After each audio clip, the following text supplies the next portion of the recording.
Hi there, I'm Carlos. I am the CEO of the SME Caixa Magica software in Lisbon, Portugal. Caixa Magica is the leader in open source development integration in Portugal, promoting SMEs and the increasing Linux and open source communities.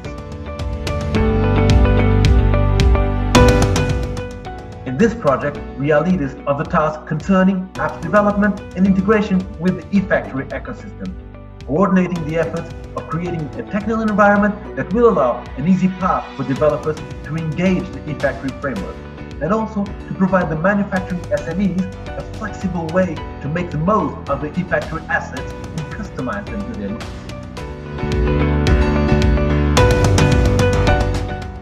This project is of the utmost importance for us, for refining products that we are developing, an integrated development environment, SDK, and surrounding integrations, so that we may be able to include these tools in our portfolio and also provide consulting services on this area for manufacturing.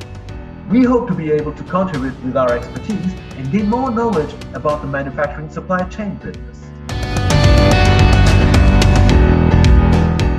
On our behalf, Caixa Magica offers all the company's expertise in development, innovation, integration, and engagement, from our experience working with universities and the open source community.